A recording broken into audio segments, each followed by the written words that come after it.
So finally the day has come when we can tell you what the Triumph Speed 400 is like to ride in real life conditions in India. We put a 100 kilometers on this motorcycle, and that gives us a very healthy impression of what this motorcycle is going to be. Of course, the road test will happen, that will reveal a lot more, but this gives us a substantial impression because we've ridden the motorcycle on our usual test track, test area, which is the Bombay Pune highway and cities. And what I can tell you is I'm really amazed at what this motorcycle can offer. Let's start with the engine as always. 400cc engine, 40 PS of power, 37 Nm of torque, 0 to 100 in 7 seconds, 0 to 60 in 2.8 seconds. Those are very good numbers for a retro modern motorcycle. At the same time, the rideability in the city is excellent. You've got so much power and torque that even if you're in fifth gear doing 30 kilometers an hour, and if you open the throttle, that same gear can help you reach 140 kilometers an hour in no time. And that is something spectacular because the flexibility of this engine is extremely high. Usually engines are made flexible, but Triumph is here always has had a very flat torque curve on these modern motorcycles, so they're born to be like this. They are not made flexible, so these engines are downright brilliant from the scratch, and the Triumph Speed 400 also delivers on that aspect. Rideability is absolutely top notch. Talking about refinement, the liquid cooled engine, we were riding in absolute amazing conditions, where the temperatures were well in check, and there wasn't very much traffic that we encountered. But riding it in the city, like I told you, rideability is not an issue. Heating is not going to be an issue, given what we've driven right now. We'll have to wait for the summers to come again to see whether that happens or not. But given this is a Triumph, and it's been locally made and tested heavily, that should not be a problem. Nothing is going to be like a KTM Duke 390 first generation where it would heat up like crazy. That is not going to happen here at all. So be assured that is not going to be a problem, because a lot of you guys will ask me in the comment section like this, so I'm going to refer to it right away here itself. Let's talk about the other part of the refinement issue, the vibrations. Only between 7 to 10,000 RPM when you're really redlining it, and only on the handlebar, not on the tank much, not on the foot pegs much. So this is going to help you cruise very nicely. Even if you're pushing the bike hard a bit, you're not going to find any trouble whatsoever from the vibration aspect. And the noise, the exhaust note, you've heard it over and over again. It is a very good exhaust note. While riding, the exhaust note is substantially different from the standstill revs that you've heard, and that makes this motorcycle a very good bike to ride in the city, because the exhaust note isn't that loud. Refinement, NVH levels are really good, and it is an easy bike to ride because, like I told you, the rideability is excellent in the city because of the power and torque on offer. Acceleration, like I told you, is really amazing. Top speed 160 kilometers an hour is easily achievable on an empty road, and you should be careful of what you're doing, because you don't realize the speeds that you're doing on this bike, because it is just so comfortable at any given speed because of the chassis and because of the linear and stress-free engine that is on offer largely. That you will not realize, because we saw that we were doing 120 130 on the de-restricted segments, and we saw that we've not realized that we're doing 120 130. It feels like 100 kilometers an hour. So that is something that Triumph has achieved with the Speed 400, and that makes it a very good bike to ride for newbie riders, older riders coming back in, and somebody who wants a 400 but doesn't want the maniacness. It's all here. It's an extremely easy, linear, smooth Triumph motorcycle that you expect it to be. It's been delivered here. Triumph and Bajaj have done a fantastic job with this motorcycle, and on the engine part, they deserve all the praise, because the refinement is good, the acceleration is good, the exhaust note is good, you've got torque everywhere on the rev range, and everything comes together really well. The only thing I did not like is the engine, is the gearbox. The gearbox is a bit clunky, and Bajaj Triumph has said that this will not be a problem in the production bikes.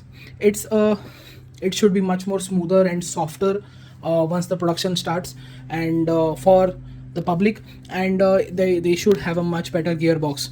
And we asked them, why did you do this, but they said that it's the demand that in the European market, where you need that click once you're upshifting. So the European riders demand it, the Indian riders don't. So Bajaj Triumph has still found a way to fix it. So it should not be much of a problem in our conditions. Well, the clutch is light, and the so with a relatively smooth gearbox, everything should come together really well. Fuel efficiency, well, it's being claimed around 28 to 30 kilometers to the liter. With a 30-liter fuel tank, you can expect 400 kilometers of real life range, even if you're pushing it a bit harder, which I think is a very good number, because we've seen bikes in the 400cc space in India only deliver 200 250 kilometers of range. This, if it can deliver around 350 or 400, it will be a very good deal for a lot of riders out there who are going to tour with this motorcycle, going to go that long distance, do that weekend rides and come back on a single tank is a possibility. So the Speed 400 impresses in that aspect as well. Coming to the other important part is the handling. Does it feel like a Triumph? Well, I've been lucky enough to ride the Speed and the Scrambler 900 and 1200 respectively, and I can tell you that it exactly, in fact, almost feels slightly better than those motorcycles, because the 400 makes a horsepower and torque very quickly. It's a single cylinder motorcycle.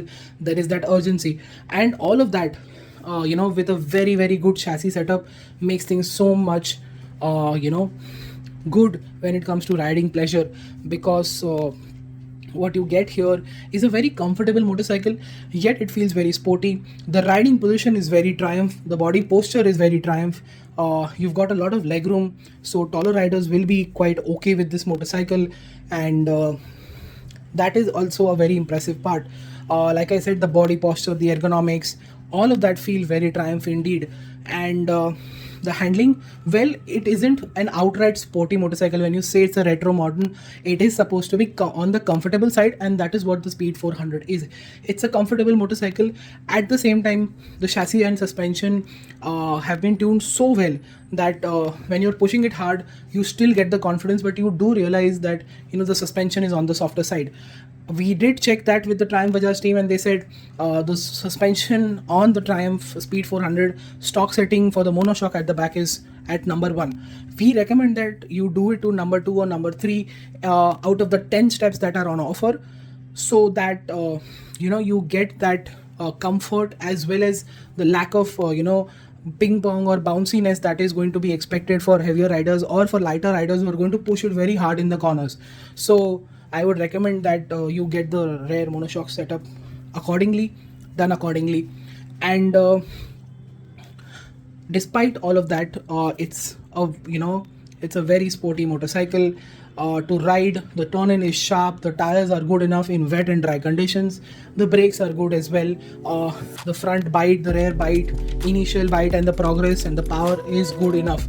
So overall, it has the sporty credentials.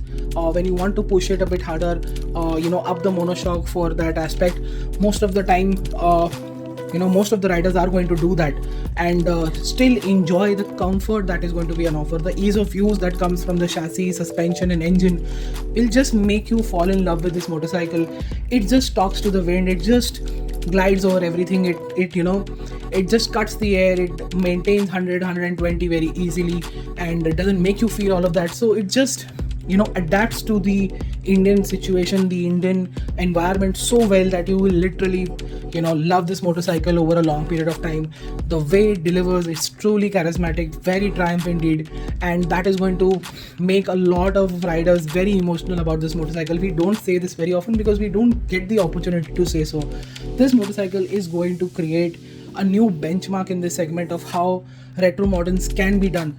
It's a comfortable motorcycle, yet it's got sporty credentials, yet it's a very typical Triumph in the way you sit on it, the way it rides, the way it turns in.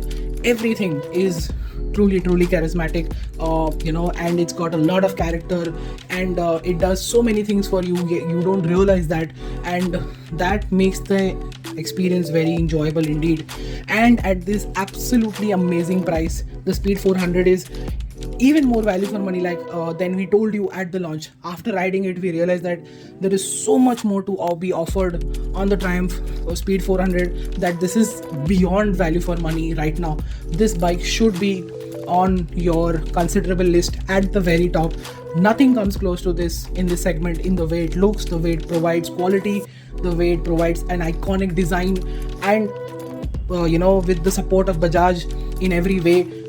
This motorcycle is going to impress a lot of people immediately and in the future. This is truly a classic, timeless motorcycle that has come in the age, in the technology age, in the year 2023, and that is a huge relief to motorcycling in India and around the world. We cannot stress enough how good this motorcycle is in the way it's been packaged. That's it. Thank you so much for watching. Make sure you like, share, and subscribe. Follow us on our website and social media for everyday updates. Bye. Thank you.